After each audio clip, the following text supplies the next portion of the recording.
Lalu Yosua memanggil orang Ruben, orang Gad, dan suku Manasye yang setengah itu, dan berkata kepada mereka, "Kamu telah memelihara segala yang diperintahkan kepadamu oleh Musa, hamba Tuhan itu, dan telah mendengarkan perkataanku dalam segala yang kuperintahkan kepadamu.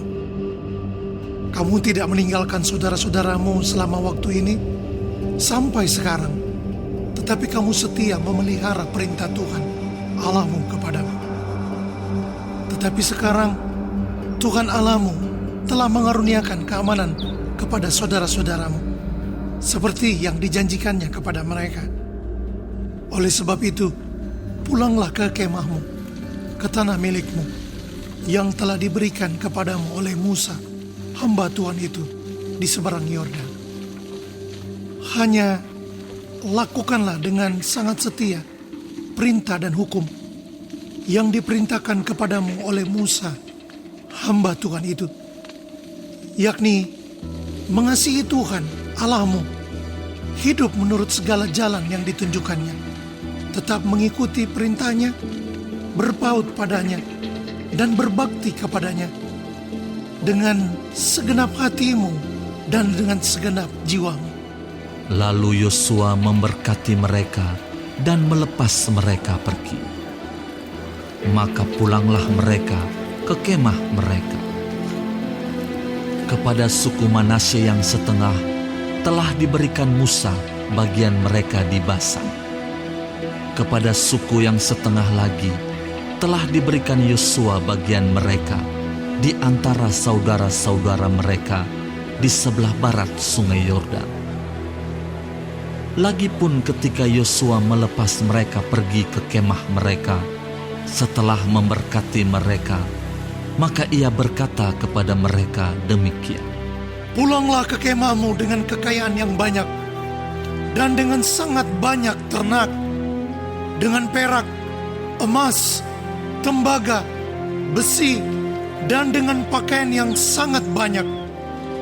Bagilah dengan saudara-saudaramu jarahan yang dari musuhmu itu." Maka pulanglah Bani Ruben, Bani Gad, dan suku Manasye yang setengah itu, dan mereka pergi meninggalkan orang Israel, keluar dari Silo di tanah Kanaan untuk pergi ke tanah Gilead, tanah milik mereka yang didiami mereka, sesuai dengan titah Tuhan dengan perantaraan Musa. Ketika mereka sampai ke Gelilot pada sungai Yordan yang di tanah Kanaan, maka Bani Ruben, Bani Gad, dan suku Manasye yang setengah itu mendirikan mezbah di sana di tepi sungai Yordan, mezbah yang besar bangunannya. Lalu terdengarlah oleh orang Israel itu cakap orang, "Telah didirikan mezbah oleh Bani Ruben, Bani Gad, dan suku Manasye yang setengah itu. Mezbah menghadap ke tanah Kanaan, di Gelilot pada sungai Yordan, di sebelah wilayah orang Israel." Ketika hal itu terdengar oleh orang Israel, berkumpullah segenap umat Israel di Silo untuk maju memerangi mereka. Kemudian orang Israel mengutus kepada Bani Ruben, kepada Bani Gad, dan kepada suku Manasye yang setengah itu ke tanah Gilead, Imam Pinehas bin Eleazar, dan bersama-sama dengan dia 10 pemimpin, yakni seorang pemimpin kaum keluarga sebagai wakil tiap-tiap suku Israel.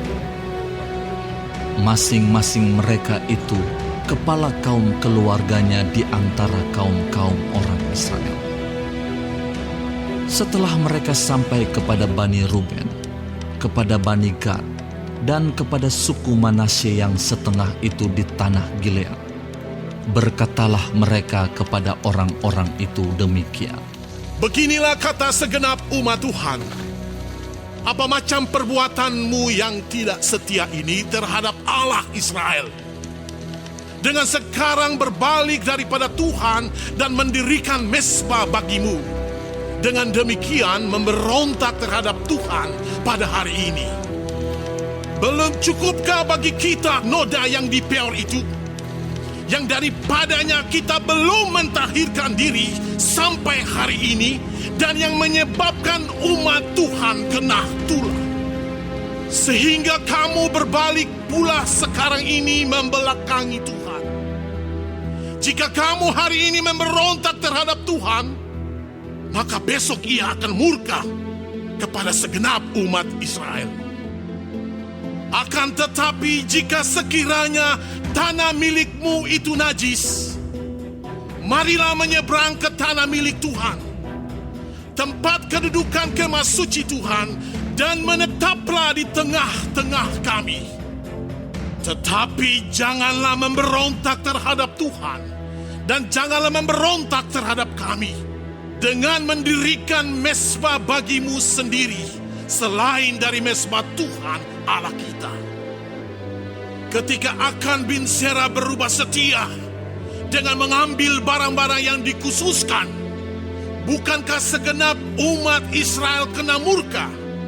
Bukan orang itu saja yang mati karena dosanya.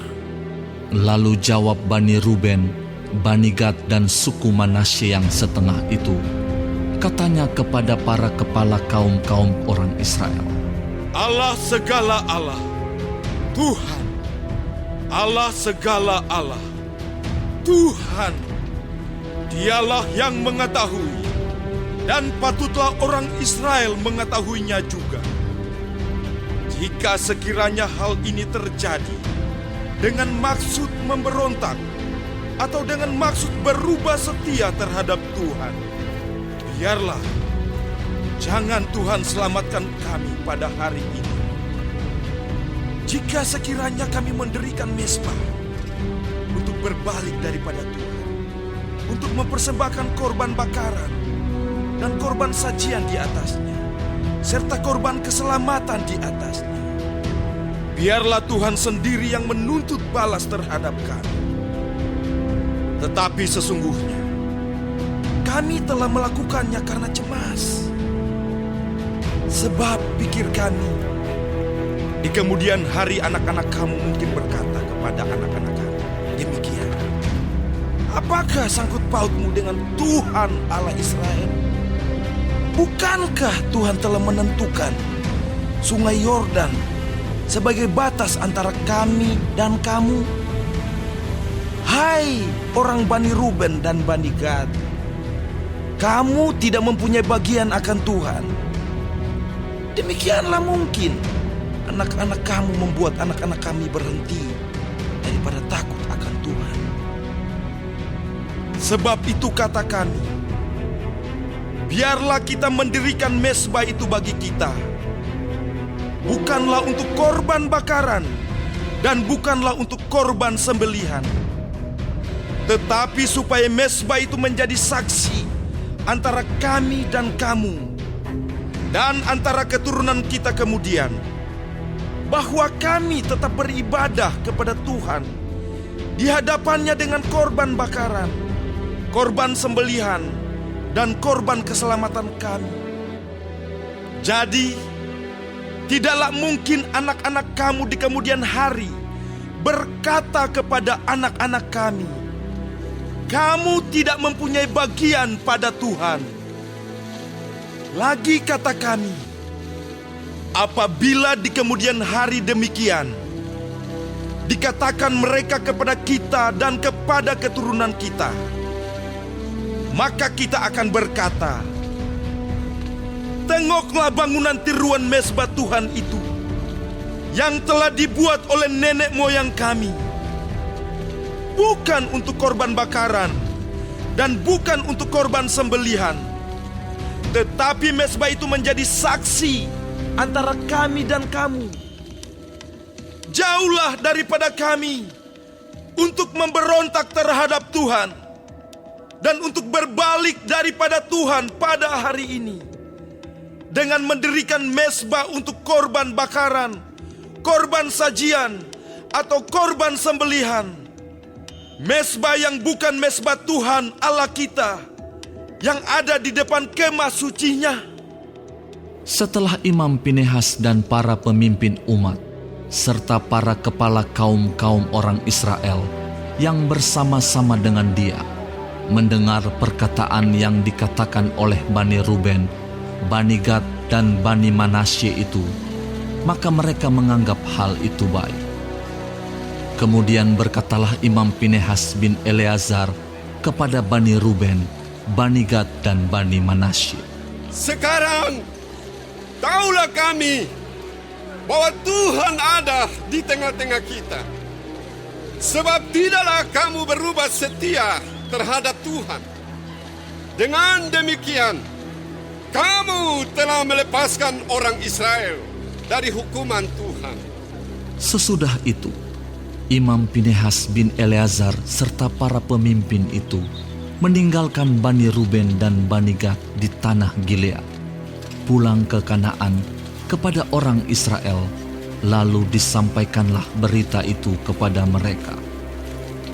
Hal itu dipandang baik oleh orang Israel, sehingga orang Israel memuji Allah dan tidak lagi berkata hendak maju memerangi mereka untuk memusnahkan negeri yang didiami Bani Ruben dan Bani Gad itu. Dan Bani Ruben dan Bani Gad menamai mezbah itu saksi, karena inilah saksi antara kita bahwa Tuhan itulah Allah.